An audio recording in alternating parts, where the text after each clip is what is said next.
یہ پیغمبر جو ہم وقتاً فوقتاً بھیجتے رہے ہیں، ان میں سے ہم نے بعض کو بعض پر فضیلت دی ہے۔ بعض ایسے ہیں جن سے اللہ نے گفتگو کی، اور بعض کے دوسرے امور میں مرتبے بلند کیے، اور عیسیٰ ابن مریم کو ہم نے کھلی ہوئی نشانیاں عطا کی، اور روح القدس سے ان کو مدد دی۔ اور اگر اللہ چاہتا تو ان سے پچھلے لوگ اپنے پاس کھلی نشانیاں آنے کے بعد آپس میں نہ لڑتے، لیکن انہوں نے اختلاف کیا تو ان میں سے بعض تو ایمان لے آئے اور بعض کافر ہی رہے۔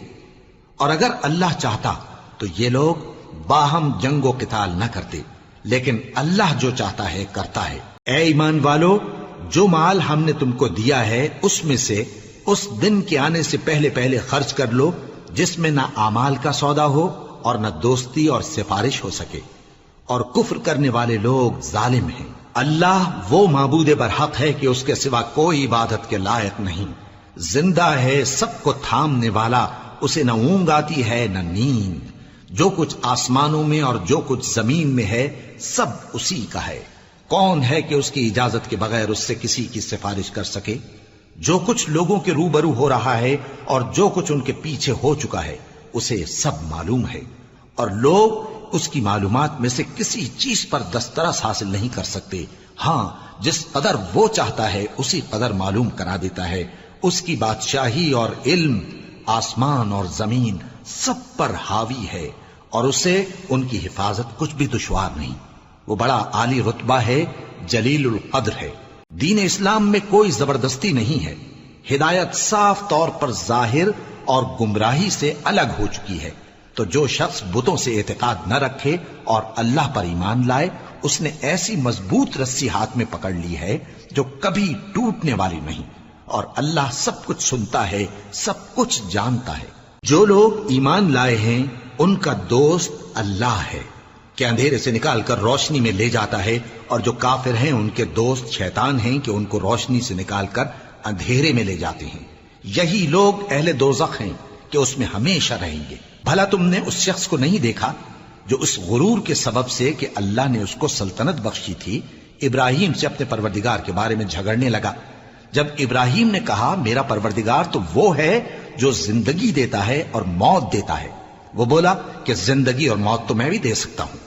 ابراہیم نے کہا کہ اللہ تو سورج کو مشرق سے نکالتا ہے، آپ اسے مغرب سے نکال دیجئے۔ یہ سن کر وہ کافر ہکا بکا رہ گیا، اور اللہ بے انصافوں کو ہدایت نہیں دیا کرتا۔ یا اسی طرح اس شخص کو نہیں دیکھا جس کا ایک بستی پر جو اپنی چھتوں پر گری پڑی تھی گزر ہوا، تو اس نے کہا کہ اللہ اس کے باشندوں کو مرنے کے بعد کیوں کر زندہ کرے گا؟ تو اللہ نے اس کی روح قبض کر لی اور 100 برس تک اس کو مردہ رکھا۔ پھر اس کو جلا اٹھایا اور پوچھا تم کتنا عرصہ مرے پڑے رہے ہو؟ اس نے جواب دیا کہ 1 دن یا اس سے بھی کم۔ اللہ نے فرمایا نہیں بلکہ 100 برس مرے رہے ہو، اور اپنے کھانے پینے کی چیزوں کو دیکھو کہ اتنی مدت میں مطلق سڑی بسی نہیں، اور اپنے گدھے کو بھی دیکھو جو مرا پڑا ہے۔ غرض ان باتوں سے یہ ہے کہ ہم تم کو لوگوں کے لیے اپنی قدرت کی نشانی بنائیں۔ اور ہاں، گدھے کی ہڈیوں کو دیکھو کہ ہم ان کو کس طرح جوڑے دیتے اور ان پر کس طرح گوشت پوست چڑھائے دیتے ہیں۔ جب یہ واقعات اس کے مشاہدے میں آئے تو بول اٹھا کہ میں یقین کرتا ہوں کہ اللہ ہر چیز پر قادر ہے۔ اور جب ابراہیم نے اللہ سے عرض کیا کہ اے پروردگار مجھے دکھا کہ تو مردوں کو کیوں کر زندہ کرے گا، اللہ نے فرمایا کیا تم نے اس بات کا یقین نہیں کیا؟ انہوں نے کہا کیوں نہیں، لیکن میں دیکھنا اس لیے چاہتا ہوں کہ میرا دل اطمینان کامل حاصل کر لے۔ فرمایا کہ 4 پرندے لے لو، پھر ان کو اپنے سے ہلا لو اور ان کے ٹکڑے ٹکڑے کر دو، پھر ان کا ایک ایک ٹکڑا ہر ایک پہاڑ پر رکھ دو، پھر ان کو بلاؤ تو وہ تمہارے پاس دوڑتے چلے آئیں گے، اور جان رکھو کہ اللہ غالب ہے، صاحب حکمت ہے۔ جو لوگ اپنا مال اللہ کی راہ میں خرچ کرتے ہیں ان کے مال کی مثال اس دانے کی سی ہے جس سے 7 بالیں اگیں اور ہر ایک بال میں 100 دانے ہوں، اور اللہ جس کے اجر کو چاہتا ہے اور زیادہ کرتا ہے، اور اللہ کشائش والا ہے، سب کچھ جاننے والا ہے۔ جو لوگ اپنا مال اللہ کے راستے میں صرف کرتے ہیں پھر اس کے بعد نہ اس خرچ کا کسی پر احسان رکھتے ہیں اور نہ کسی کو تکلیف دیتے ہیں، ان کا صلہ ان کے پروردگار کے پاس تیار ہے، اور قیامت کے روز نہ ان کو کچھ خوف ہوگا اور نہ وہ غمگین ہوں گے۔ جس خیرات کے دینے کے بعد لینے والے کو ایذا دی جائے اس سے تو نرم بات کہہ دینی اور درگزر کرنا بہتر ہے، اور اللہ بے نیاز ہے، بردبار۔ مومنوں، اپنے صدقات و خیرات احسان رکھنے اور ایذا دینے سے اس شخص کی طرح برباد نہ کر دینا جو لوگوں کو دکھاوے کے لیے مال خرچ کرتا ہے اور اللہ اور روز آخر پر ایمان نہیں رکھتا، تو اس کے مال کی مثال اس چٹان کی سی ہے جس پر تھوڑی سی مٹی پڑی ہو اور اس پر زور کا مے برس کر اسے صاف کر ڈالے۔ اسی طرح یہ ریاکار لوگ اپنے اعمال کا کچھ بھی صلہ حاصل نہیں کر سکیں گے، اور اللہ ایسے ناشکروں کو ہدایت نہیں دیا کرتا۔ اور جو لوگ اللہ کی خوشنودی حاصل کرنے کے لیے اور خلوص نیت سے اپنا مال خرچ کرتے ہیں، ان کی مثال ایک باغ کی سی ہے جو اونچی جگہ پر واقع ہو، جب اس پر زور کا مے پڑے تو دگنا پھل لائے، پھر اگر مے نہ بھی پڑے تو خیر پھوار ہی صحیح، اور اللہ تمہارے کاموں کو دیکھ رہا ہے۔ بھلا تم میں کوئی یہ چاہتا ہے کہ اس کا کھجوروں اور انگوروں کا باغ ہو جس میں نہریں بہ رہی ہوں اور اس میں اس کے لیے ہر قسم کے میوے موجود ہوں، اور اسے بڑھاپا آ پکڑے اور اس کے ننھے ننھے بچے بھی ہوں، تو ناگہاں اس باغ پر آگ کا بھرا ہوا بگولا چلے، پس وہ جل جائے۔ اس طرح اللہ تم سے اپنی آیتیں کھول کھول کر بیان فرماتا ہے تاکہ تم سوچو اور سمجھو۔ مومنو، جو پاکیزہ اور عمدہ مال تم کماتے ہو اور جو چیزیں ہم تمہارے لیے زمین سے نکالتے ہیں ان میں سے اللہ کی راہ میں بھی خرچ کرو، اور بری اور ناپاک چیزیں دینے کا قصد نہ کرنا کہ اگر وہ چیزیں تمہیں دی جائیں تو بجز اس کے کہ لیتے وقت آنکھیں بند کر لو، ان کو کبھی نہ لو، اور جان رکھو کہ اللہ بے نیاز ہے، خوبیوں والا ہے۔ شیطان تمہیں تنگ دستی کا خوف دلاتا اور بے حیائی کے کام کرنے کو کہتا ہے، اور اللہ تم سے اپنی بخشش اور رحمت کا وعدہ کرتا ہے، اور اللہ کشائش والا ہے، سب کچھ جاننے والا ہے۔ وہ جس کو چاہتا ہے دانائی بخشتا ہے، اور جس کو دانائی ملی بے شک اس کو بڑی نعمت ملی۔ اور نصیحت تو وہی لوگ قبول کرتے ہیں جو عقل مند ہیں، اور تم اللہ کی راہ میں جس طرح کا خرچ کرو یا کوئی نذر مانو، اللہ اس کو جانتا ہے، اور ظالموں کا کوئی مددگار نہ ہوگا۔ اگر تم خیرات ظاہر کر کے دو تو وہ بھی خوب ہے، اور اگر پوشیدہ دو اور دو بھی ضرورت مندوں کو تو یہ تمہارے لیے بہتر ہے، اور اس طرح کا دینا تمہارے گناہوں کو بھی دور کرے گا، اور اللہ کو تمہارے سب کاموں کی خبر ہے۔ اے نبی صلی اللہ علیہ وآلہ وسلم، تم ان لوگوں کی ہدایت کے ذمہ دار نہیں ہو، بلکہ اللہ ہی جس کو چاہتا ہے ہدایت بخشتا ہے۔ اور مومنو، تم جو مال خرچ کرو گے تو اس کا فائدہ تم ہی کو ہے، اور تم تو جو خرچ کرو گے اللہ کی خوشنودی کے لیے کرو گے، اور جو مال تم خرچ کرو گے وہ تمہیں پورا پورا دے دیا جائے گا اور تمہارا کچھ نقصان نہیں کیا جائے گا۔ اور ہاں، تم جو خرچ کرو گے تو ان حاجت مندوں کے لیے جو اللہ کی راہ میں رکے بیٹھے ہیں اور ملک میں کسی طرف جانے کی طاقت نہیں رکھتے اور مانگنے سے آر رکھتے ہیں، یہاں تک کہ نہ مانگنے کی وجہ سے ناواقف شخص ان کو تونگر خیال کرتا ہے، اور تم قیافے سے ان کو صاف پہچان لو کہ حاجت مند ہیں، اور شرم کے سبب لوگوں سے منہ پھوڑ کر اور لپٹ کر نہیں مانگ سکتے۔ اور تم جو مال خرچ کرو گے کچھ شک نہیں کہ اللہ اس کو جانتا ہے۔ جو لوگ اپنا مال رات اور دن اور پوشیدہ اور ظاہر اللہ کی راہ میں خرچ کرتے رہتے ہیں، ان کا صلہ ان کے پروردگار کے پاس ہے، اور ان کو قیامت کے دن نہ کسی طرح کا خوف ہوگا اور نہ غم۔ جو لوگ سود کھاتے ہیں وہ قبروں سے اس طرح حواس باختہ اٹھیں گے جیسے کسی کو جن نے لپٹ کر دیوانہ بنا دیا ہو، یہ اس لیے کہ وہ کہتے ہیں کہ سودا بیچنا بھی تو نفع کے لحاظ سے ویسا ہی ہے جیسے سود لینا، حالانکہ سودے کو اللہ نے حلال کیا ہے اور سود کو حرام۔ تو جس شخص کے پاس اللہ کی نصیحت پہنچی اور وہ سود لینے سے باز آ گیا تو جو پہلے ہو چکا وہ اس کا، اور قیامت میں اس کا معاملہ اللہ کے سپرد۔ اور جو پھر لینے لگا تو ایسے لوگ دوزخی ہیں کہ ہمیشہ دوزخ میں جلتے رہیں گے۔ اللہ سود کو نابود یعنی بے برکت کرتا اور خیرات کی برکت کو بڑھاتا ہے، اور اللہ کسی ناشکر گناہگار کو دوست نہیں رکھتا۔ جو لوگ ایمان لائے اور نیک عمل کرتے اور نماز پڑھتے اور زکوٰۃ دیتے رہے، ان کو ان کے کاموں کا صلہ اللہ کے ہاں ملے گا، اور قیامت کے دن ان کو نہ کچھ خوف ہوگا اور نہ وہ غمناک ہوں گے۔ مومنو، اللہ سے ڈرو، اور اگر ایمان رکھتے ہو تو جتنا سود باقی رہ گیا ہے اس کو چھوڑ دو، پھر اگر ایسا نہ کرو گے تو تم اللہ اور اس کے رسول کی طرف سے اعلان جنگ سن لو، اور اگر توبہ کر لو گے اور سود چھوڑ دو گے تو تم کو اپنی اصل رقم لینے کا حق ہے، جس میں نہ اوروں کا نقصان اور نہ تمہارا نقصان۔ اور اگر قرض لینے والا تنگ دست ہو تو اسے کشائش کے حاصل ہونے تک مہلت دو، اور اگر زر قرض بخش دو تو وہ تمہارے لیے زیادہ اچھا ہے، بشرطے کہ سمجھو۔ اور اس دن سے ڈرو جبکہ تم اللہ کے حضور میں لوٹ کر جاؤ گے، اور ہر شخص اپنے اعمال کا پورا پورا بدلہ پائے گا اور کسی کو کچھ نقصان نہ ہوگا۔ مومنو، جب تم آپس میں کسی میعاد معین کے لیے قرض کا معاملہ کرنے لگو تو اس کو لکھ لیا کرو، اور لکھنے والا تم میں کسی کا نقصان نہ کرے بلکہ انصاف سے لکھے۔ نیز لکھنے والا جیسا اللہ نے اسے سکھایا ہے لکھنے سے انکار بھی نہ کرے اور دستاویز لکھ دے، اور جو شخص قرض لے وہی دستاویز کا مضمون بول کر لکھوائے، اور اللہ سے کہ اس کا مالک ہے خوف کرے، اور زر قرض میں سے کچھ کم نہ لکھوائے۔ اور اگر قرض لینے والا کم عقل یا ضعیف ہو یا مضمون لکھوانے کی قابلیت نہ رکھتا ہو تو جو اس کا ولی ہو وہ انصاف کے ساتھ مضمون لکھوائے، اور اپنے میں سے 2 مردوں کو ایسے معاملے کے گواہ کر لیا کرو، اور اگر 2 مرد نہ ہوں تو 1 مرد اور 2 عورتیں جن کو تم گواہ پسند کرو کافی ہیں، کہ اگر ان میں سے ایک بھول جائے گی تو دوسری اسے یاد دلا دے گی، اور جب گواہ گواہی کے لیے طلب کیے جائیں تو انکار نہ کریں۔ اور قرض تھوڑا ہو یا بہت اس کی دستاویز کے لکھنے لکھانے میں سستی نہ کرنا، یہ بات اللہ کے نزدیک نہایت قرین انصاف ہے، اور شہادت کے لیے بھی یہ بہت درست طریقہ ہے۔ اس سے تم کو کسی طرح کا شک و شبہ بھی نہیں پڑے گا۔ ہاں، اگر سودا دست بدست ہو جو تم آپس میں لیتے دیتے ہو تو اگر ایسے معاملے کے دستاویز نہ لکھو تو تم پر کچھ گناہ نہیں۔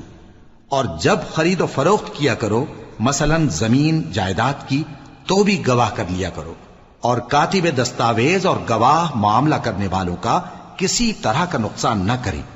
اگر تم لوگ ایسا کرو تو یہ تمہارے لیے گناہ کی بات ہے، اور اللہ سے ڈرو اور دیکھو کہ وہ تم کو کیسی مفید باتیں سکھاتا ہے، اور اللہ ہر چیز سے واقف ہے۔ اور اگر تم سفر پر ہو اور دستاویز لکھنے والا نہ مل سکے تو کوئی چیز رہن با قبضہ رکھ کر قرض لے لو، اور اگر تم میں سے کوئی دوسرے کو امین سمجھے یعنی رہن کے بغیر قرض دے دے تو امانت دار کو چاہیے کہ صاحب امانت کی امانت ادا کر دے، اور اللہ سے جو اس کا پروردگار ہے ڈرے، اور دیکھنا شہادت کو مت چھپانا، جو اس کو چھپائے گا وہ دل کا گناہگار ہوگا۔ اور اللہ تمہارے سب کاموں سے واقف ہے، جو کچھ آسمانوں میں اور جو کچھ زمین میں ہے سب اللہ ہی کا ہے۔ تم اپنے دلوں کی بات کو ظاہر کرو گے تو اور چھپاؤ گے تو اللہ تم سے اس کا حساب لے گا، پھر وہ جسے چاہے مغفرت کرے اور جسے چاہے عذاب دے، اور اللہ ہر چیز پر قادر ہے۔ رسول اللہ صلی اللہ علیہ وآلہ وسلم اس کتاب پر جو ان کے پروردگار کی طرف سے ان پر نازل ہوئی ایمان رکھتے ہیں، اور مومن بھی سب اللہ پر اور اس کے فرشتوں پر اور اس کی کتابوں پر اور اس کے پیغمبروں پر ایمان رکھتے ہیں، اور کہتے ہیں کہ ہم اس کے پیغمبروں سے کسی میں کچھ فرق نہیں کرتے، اور وہ اللہ سے عرض کرتے ہیں کہ ہم نے تیرا حکم سنا اور قبول کیا۔ اے پروردگار، ہم تیری بخشش مانگتے ہیں اور تیری ہی طرف لوٹ کر جانا ہے۔ اللہ کسی شخص کو اس کی طاقت سے زیادہ کا ذمہ دار نہیں بناتا۔ اچھے کام کرے گا تو اس کو ان کا فائدہ ملے گا، برے کرے گا تو اسے ان کا نقصان پہنچے گا۔ اے پروردگار، اگر ہم سے بھول یا چوک ہو گئی ہو تو ہم سے مواخذہ نہ کیجو۔ اے پروردگار، ہم پر ایسا بوجھ نہ ڈالیو جیسا تو نے ہم سے پہلے لوگوں پر ڈالا تھا۔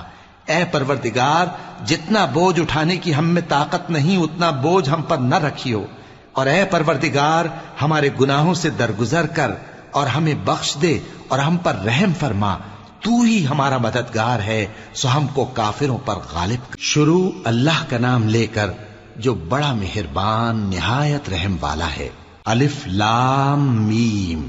اللہ جو معبود برحق ہے، اس کے سوا کوئی عبادت کے لائق نہیں، زندہ ہے، سب کو تھامنے والا۔ اس نے اے نبی تم پر سچی کتاب نازل کی جو پہلی آسمانی کتابوں کی تصدیق کرتی ہے، اور اسی نے تورات اور انجیل نازل کی تھی۔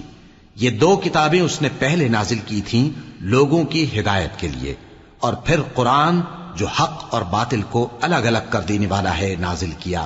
جو لوگ اللہ کی آیتوں کا انکار کرتے ہیں ان کو سخت عذاب ہوگا، اور اللہ زبردست ہے، بدلہ لینے والا ہے۔ اللہ ایسا خبیر و بصیر ہے کہ کوئی چیز اس سے پوشیدہ نہیں، نہ زمین میں اور نہ آسمان میں۔ وہی تو ہے جو ماں کے پیٹ میں جیسی چاہتا ہے تمہاری صورتیں بناتا ہے، اس غالب حکمت والے کے سوا کوئی عبادت کے لائق نہیں۔ اے پیغمبر، وہی تو ہے جس نے تم پر یہ کتاب نازل کی جس کی بعض آیتیں محکم ہیں اور وہی اصل کتاب ہیں، اور بعض دوسری متشابہ ہیں۔ تو جن لوگوں کے دلوں میں کجی ہے وہ متشابہات کا اتباع کرتے ہیں تاکہ فتنہ برپا کریں اور مراد اصلی کا پتہ لگائیں، حالانکہ مراد اصلی اللہ کے سوا کوئی نہیں جانتا۔ اور جو لوگ علم میں گہری نظر رکھتے ہیں وہ یہ کہتے ہیں کہ ہم ان پر ایمان لائے، یہ سب آیات ہمارے پروردگار کی طرف سے ہیں، اور نصیحت تو عقل مند ہی قبول کرتے ہیں۔ اے پروردگار، جب تو نے ہمیں ہدایت بخشی ہے تو اس کے بعد ہمارے دلوں میں کجی نہ پیدا کر دیجو، اور ہمیں اپنے ہاتھ سے رحمت عطا فرما، تو بڑا عطا فرمانے والا ہے۔ اے پروردگار، تو اس روز جس کے آنے میں کچھ بھی شک نہیں سب لوگوں کو اپنے حضور میں جمع کر لے گا، بے شک اللہ خلاف وعدہ نہیں کرتا۔ جو لوگ کافر ہوئے اس دن نہ تو ان کا مال ہی اللہ کے عذاب سے ان کو بچا سکے گا اور نہ ان کی اولاد ہی کچھ کام آئے گی، اور یہ لوگ آتش جہنم کا ایندھن ہوں گے۔ ان کا حال بھی فرعونیوں اور ان سے پہلے لوگوں کا سا ہوگا جنہوں نے ہماری آیتوں کی تکذیب کی تھی، تو اللہ نے ان کو ان کے گناہوں کے سبب عذاب میں پکڑ لیا تھا، اور اللہ سخت عذاب کرنے والا ہے۔ اے پیغمبر، کافروں سے کہہ دو کہ تم دنیا میں بھی عنقریب مغلوب ہو جاؤ گے اور آخرت میں جہنم کی طرف اکٹھا کیے جاؤ گے، اور وہ بری جگہ ہے۔ تمہارے لیے دو گروہوں میں جو جنگ بدر کے دن آپس میں بھڑ گئے قدرت الہی کی عظیم الشان نشانی تھی۔ ایک گروہ مسلمانوں کا تھا، وہ اللہ کی راہ میں لڑ رہا تھا، اور دوسرا گروہ کافروں کا تھا، وہ ان کو اپنی آنکھوں سے اپنے سے دگنا مشاہدہ کر رہا تھا۔ اور اللہ اپنی نصرت سے جس کو چاہتا ہے مدد دیتا ہے۔ جو اہل بصارت ہیں ان کے لیے اس واقعے میں بڑی عبرت ہے۔ لوگوں کو ان کی خواہشوں کی چیزیں یعنی عورتیں اور بیٹے اور سونے اور چاندی کے بڑے بڑے ڈھیر اور نشان لگے ہوئے گھوڑے اور مویشی اور کھیتی بڑی زینت دار معلوم ہوتی ہیں، مگر یہ سب دنیا ہی کی زندگی کے سامان ہیں، اور اللہ کے پاس بہت اچھا ٹھکانہ ہے۔ اے پیغمبر، ان سے کہو کہ بھلا میں تم کو ایسی چیز بتاؤں جو ان چیزوں سے کہیں اچھی ہو؟ سنو، جو لوگ پرہیزگار ہیں ان کے لیے اللہ کے ہاں باغات بہشت ہیں جن کے نیچے نہریں بہ رہی ہیں، ان میں وہ ہمیشہ رہیں گے، اور پاکیزہ بیویاں ہیں، اور سب سے بڑھ کر اللہ کی خوشنودی۔ اور اللہ اپنے سب بندوں کو دیکھ رہا ہے جو اللہ سے التجا کرتے ہیں کہ اے پروردگار، ہم ایمان لے آئے سو ہم کو ہمارے گناہ معاف فرما اور ہم کو دوزخ کے عذاب سے محفوظ رکھ۔ یہ وہ لوگ ہیں جو مشکلات میں صبر کرتے اور سچ بولتے اور عبادت میں لگے رہتے اور نیکی میں خرچ کرتے اور اوقات سحر میں گناہوں کی معافی مانگا کرتے ہیں۔ اللہ تو اس بات کی گواہی دیتا ہے کہ اس کے سوا کوئی معبود نہیں، اس حال میں کہ وہ انصاف کا حاکم ہے، اور فرشتے اور علم والے بھی گواہی دیتے ہیں کہ اس غالب حکمت والے کے سوا کوئی لائق عبادت نہیں۔ دین تو اللہ کے نزدیک اسلام ہی ہے، اور اہل کتاب نے جو اس دین سے اختلاف کیا تو علم حاصل ہونے کے بعد آپس کی ضد سے کیا، اور جو شخص اللہ کی آیتوں کو نہ مانے تو اللہ جلد حساب لینے والا ہے۔ اے پیغمبر، پس اگر یہ لوگ تم سے جھگڑنے لگیں تو کہنا کہ میں اور میرے پیرو تو اللہ کے فرمانبردار ہو چکے، اور اہل کتاب اور ان پڑھ لوگوں سے کہو کہ کیا تم بھی اللہ کے فرمانبردار بنتے اور اسلام لاتے ہو؟ پس اگر یہ لوگ اسلام لے آئیں تو بے شک ہدایت پالیں، اور اگر تمہارا کہا نہ مانے تو تمہارا کام صرف اللہ کا پیغام پہنچا دینا ہے، اور اللہ اپنے بندوں کو دیکھ رہا ہے۔ جو لوگ اللہ کی آیتوں کو نہیں مانتے اور انبیاء کو ناحق قتل کرتے رہے ہیں، اور جو انصاف کرنے کا حکم دیتے ہیں انہیں بھی مار ڈالتے ہیں، ان کو دکھ دینے والے عذاب کی خوشخبری سنا دو۔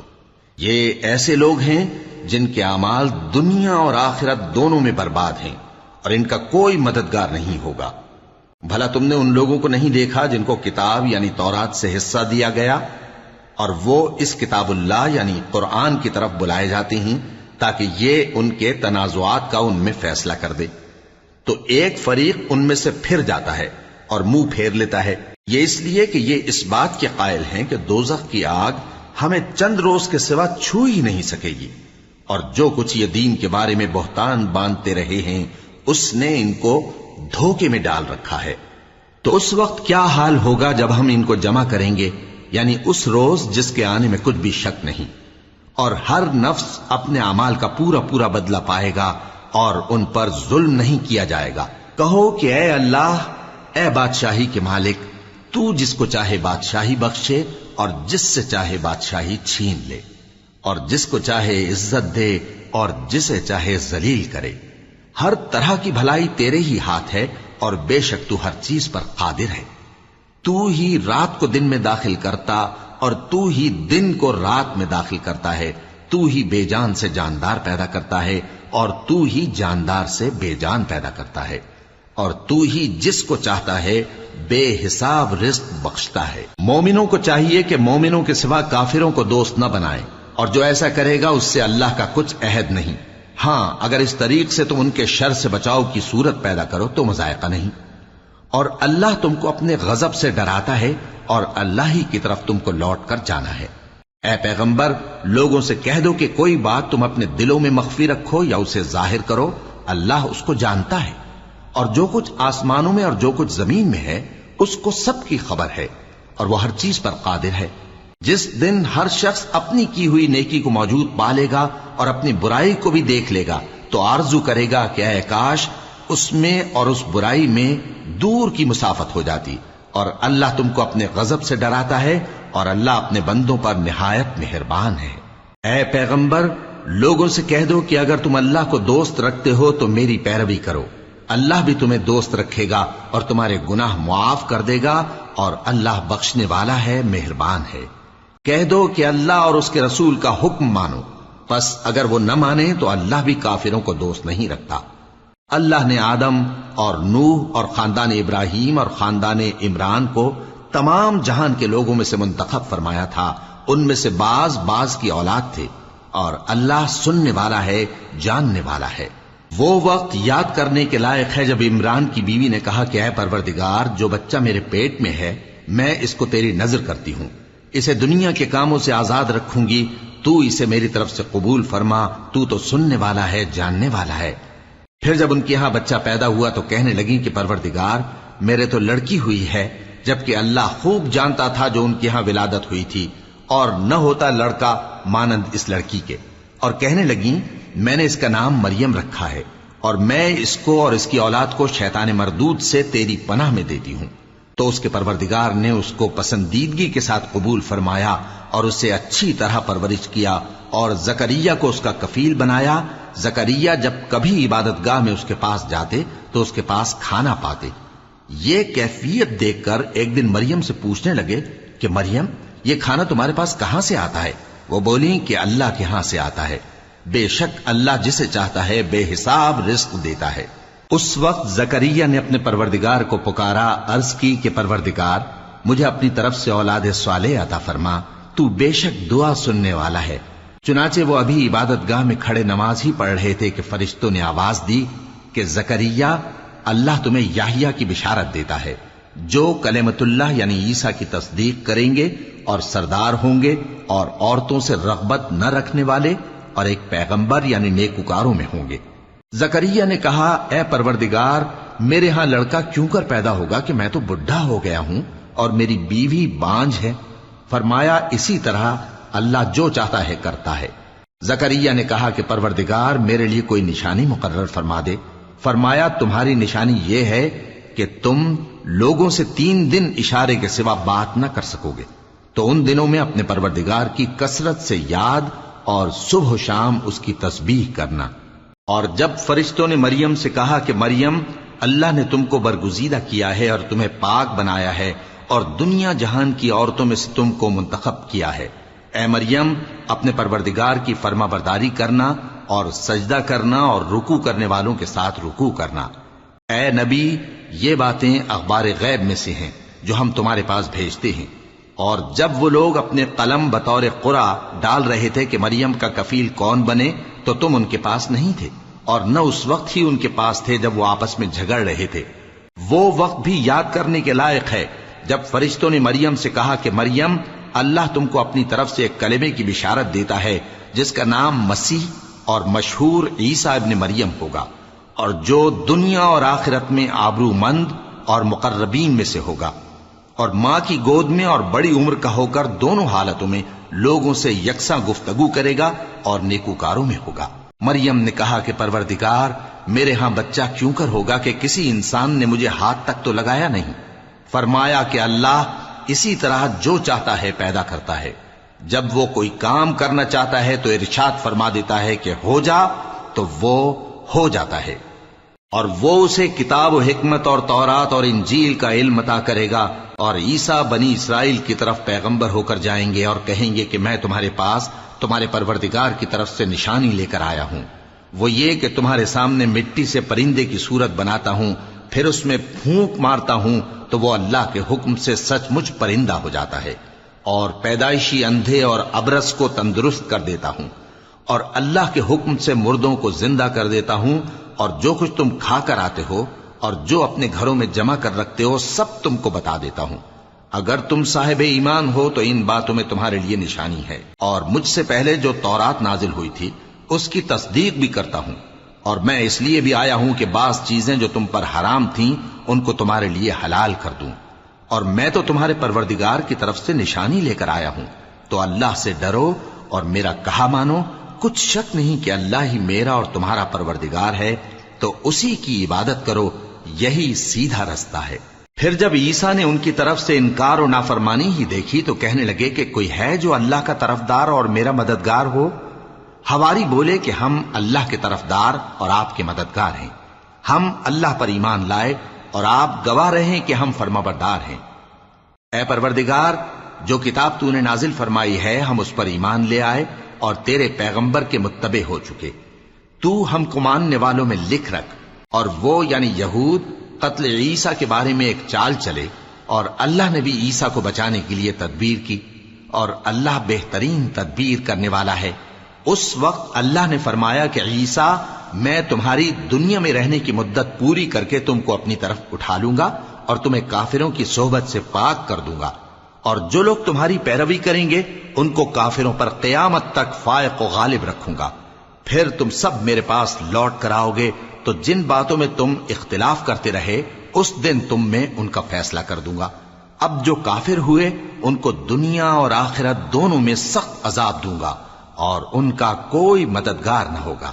اور جو لوگ ایمان لائے اور عمل نیک کرتے رہے ان کو اللہ پورا پورا صلہ دے گا، اور اللہ ظالموں کو دوست نہیں رکھتا۔ اے نبی، یہ ہم تم کو اللہ کی آیتیں اور حکمت بھری نصیحتیں پڑھ پڑھ کر سناتے ہیں۔ عیسیٰ کا حال اللہ کے نزدیک آدم کا سا ہے کہ اس نے پہلے مٹی سے ان کو بنایا، پھر فرمایا کہ باشعور انسان ہو جا، تو وہ ویسے ہی ہو گئے۔ یہ بات تمہارے پروردگار کی طرف سے حق ہے، تو تم ہرگز شک کرنے والوں میں نہ ہونا۔ پھر اگر یہ لوگ عیسیٰ کے بارے میں تم سے جھگڑا کریں اس کے بعد کہ تم کو حقیقت معلوم ہو ہی چکی ہے، تو ان سے کہنا کہ آؤ ہم اپنے بیٹوں اور بیٹیوں کو بلائیں، تم اپنے بیٹوں اور بیٹیوں کو بلاؤ، اور ہم خود بھی آئیں اور تم خود بھی آؤ، پھر دونوں فریق اللہ سے دعا و التجا کریں، اس طرح جھوٹوں پر اللہ کی لعنت بھیجیں۔ یہ تمام بیانات صحیح ہیں، اور اللہ کے سوا کوئی معبود نہیں، اور بے شک اللہ غالب ہے، صاحب حکمت ہے۔ بس اگر یہ لوگ پھر جائیں تو اللہ مفسدوں کو خوب جانتا ہے۔ کہہ دو کہ اے اہل کتاب، جو بات ہمارے اور تمہارے دونوں کے درمیان یکساں تسلیم کی گئی ہے اس کی طرف آؤ، وہ یہ کہ اللہ کے سوا ہم کسی کی عبادت نہ کریں اور اس کے ساتھ کسی چیز کو شریک نہ بنائیں، اور ہم میں کوئی کسی کو اللہ کے سوا اپنا کارساز نہ سمجھے۔ پھر اگر یہ لوگ اس بات کو نہ مانیں تو ان سے کہہ دو کہ تم گواہ رہو کہ ہم اللہ کے فرما بردار ہیں۔ اے اہل کتاب، تم ابراہیم کے بارے میں کیوں جھگڑتے ہو؟ حالانکہ تورات اور انجیل ان کے بعد اتری ہیں اور وہ پہلے ہو چکے، تو کیا تم عقل نہیں رکھتے؟ دیکھو، ایسی بات میں تو تم نے جھگڑا کیا ہی تھا جس کا تمہیں کچھ علم تھا بھی، مگر ایسی بات میں کیوں جھگڑتے ہو جس کا تم کو کچھ بھی علم نہیں؟ اور اللہ جانتا ہے اور تم نہیں جانتے۔ ابراہیم نہ تو یہودی تھے اور نہ عیسائی، بلکہ سب سے بے تعلق ہو کر ایک اللہ کے ہو رہے تھے اور اسی کے فرما بردار تھے اور مشرکوں میں نہ تھے۔ ابراہیم سے زیادہ قرب رکھنے والے تو وہ لوگ ہیں جو ان کی پیروی کرتے رہے، اور یہ پیغمبر آخر الزماں صلی اللہ علیہ وآلہ وسلم اور وہ لوگ جو ایمان لائے ہیں، اور اللہ مومنوں کا کارساز ہے۔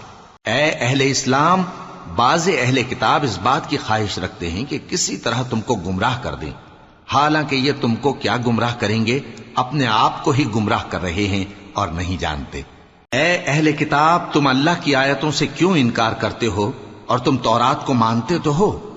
اے اہل کتاب، تم سچ کو جھوٹ کے ساتھ خلط ملط کیوں کرتے ہو اور حق کو کیوں چھپاتے ہو جبکہ تم جانتے بھی ہو؟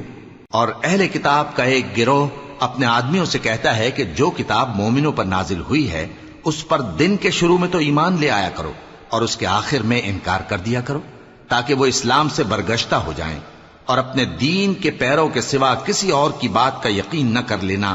اے پیغمبر، کہہ دو کہ ہدایت تو اللہ ہی کی ہدایت ہے۔ وہ یہ بھی کہتے ہیں، یہ بھی نہ ماننا کہ جو چیز تم کو ملی ہے ویسی کسی اور کو بھی مل سکتی ہے، ورنہ وہ تم پر تمہارے رب کے روبرو حجت قائم کر دیں گے۔ اے پیغمبر، کہہ دو کہ بزرگی اللہ ہی کے ہاتھ میں ہے، وہ جسے چاہتا ہے دیتا ہے، اور اللہ کشائش والا ہے، علم والا ہے۔ وہ اپنی رحمت سے جس کو چاہتا ہے خاص کر لیتا ہے، اور اللہ بڑے فضل کا مالک ہے۔ اور اہل کتاب میں سے کوئی تو ایسا ہے کہ اگر تم اس کے پاس دیناروں کا ڈھیر امانت رکھ دو تو تم کو فوراً واپس دے دے، اور کوئی اس طرح کا ہے کہ اگر اس کے پاس ایک دینار بھی امانت رکھو تو جب تک اس کے سر پر ہر وقت کھڑے نہ رہو تمہیں دے ہی نہیں۔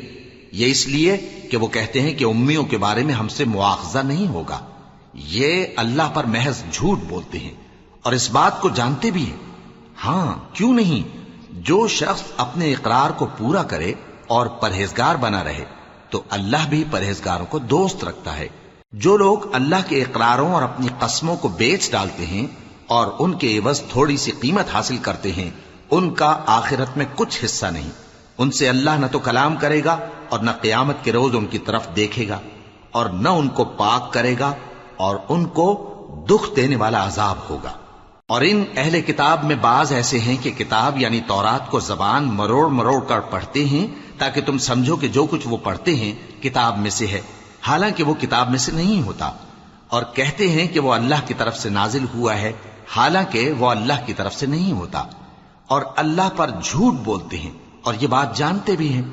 کسی آدمی کو شایع نہیں کہ اللہ اسے کتاب اور حکومت اور نبوت عطا فرمائے پھر وہ لوگوں سے کہے کہ اللہ کو چھوڑ کر میرے بندے ہو جاؤ، بلکہ اس کو یہ کہنا چاہیے کہ اے اہل کتاب، تم ربانی ہو جاؤ، کیونکہ تم کتاب کی تعلیم بھی دیتے ہو اور کیونکہ پڑھتے پڑھاتے رہتے ہو۔ اور اس کو یہ بھی نہیں کہنا چاہیے کہ تم فرشتوں اور پیغمبروں کو معبود بنا لو۔ بھلا جب تم مسلمان ہو چکے تو کیا وہ تمہیں کافر ہونے کو کہے گا؟ اور جب اللہ نے پیغمبروں سے عہد لیا کہ جب میں تم کو کتاب اور دانائی عطا کروں پھر تمہارے پاس کوئی پیغمبر آئے جو تمہاری کتاب کی تصدیق کرے تو تمہیں ضرور اس پر ایمان لانا ہوگا اور ضرور اس کی مدد کرنی ہوگی۔ اور عہد لینے کے بعد پوچھا کہ بھلا تم نے اقرار کیا اور اس اقرار پر میرا ذمہ لیا، یعنی مجھے ضامن ٹھہرایا؟ انہوں نے کہا ہاں، ہم نے اقرار کیا۔ فرمایا کہ تم اس عہد و پیمان کے گواہ رہو اور میں بھی تمہارے ساتھ گواہ ہوں۔ اب جو لوگ اس کے بعد پھر جائیں تو وہی بد کردار ہیں۔ پھر کیا یہ کافر اللہ کے دین کے سوا کسی اور دین کے طالب ہیں؟ حالانکہ سب اہل آسمان و زمین خوشی یا ناخوشی سے اللہ کے فرما بردار ہیں اور اسی کی طرف لوٹ کر جانے والے ہیں۔ کہو کہ ہم اللہ پر ایمان لائے اور جو کتاب ہم پر نازل ہوئی اور جو صحیفے ابراہیم اور اسماعیل اور اسحاق اور یعقوب اور ان کی اولاد پر اترے، اور جو کتابیں موسیٰ اور عیسیٰ اور دوسرے انبیاء کو پروردگار کی طرف سے ملیں، سب پر ایمان لائے۔ ہم ان پیغمبروں میں سے کسی میں کچھ فرق نہیں کرتے، اور ہم اسی اللہ کے فرما بردار ہیں، اور جو شخص اسلام کے سوا کسی اور دین کا طالب ہوگا وہ اس سے ہرگز قبول نہیں کیا جائے گا، اور ایسا شخص آخرت میں نقصان اٹھانے والوں میں ہوگا۔ اللہ ایسے لوگوں کو کیوں کر ہدایت دے جو ایمان لانے کے بعد کافر ہو گئے اور پہلے اس بات کی گواہی دے چکے کہ یہ پیغمبر برحق ہے اور ان کے پاس دلائل بھی آ گئے، اور اللہ بے انصافوں کو ہدایت نہیں دیتا۔ ان لوگوں کی سزا یہ ہے کہ ان پر اللہ کی اور فرشتوں کی اور انسانوں کی سب کی لعنت ہے، ہمیشہ اس لعنت میں گرفتار رہیں گے۔ ان سے نہ تو عذاب ہلکا کیا جائے گا اور نہ انہیں مہلت دی جائے گی۔ ہاں، جنہوں نے اس کے بعد توبہ کی اور اپنی حالت درست کر لی تو اللہ بخشنے والا مہربان ہے۔ جو لوگ ایمان لانے کے بعد کافر ہو گئے پھر کفر میں بڑھتے گئے، ایسوں کی توبہ ہرگز قبول نہیں ہوگی اور یہ لوگ گمراہ ہیں۔ جو لوگ کافر ہوئے اور کفر ہی کی حالت میں مر گئے، وہ اگر نجات حاصل کرنی چاہیں اور بدلے میں زمین بھر سونا دیں تو ہرگز قبول نہیں کیا جائے گا۔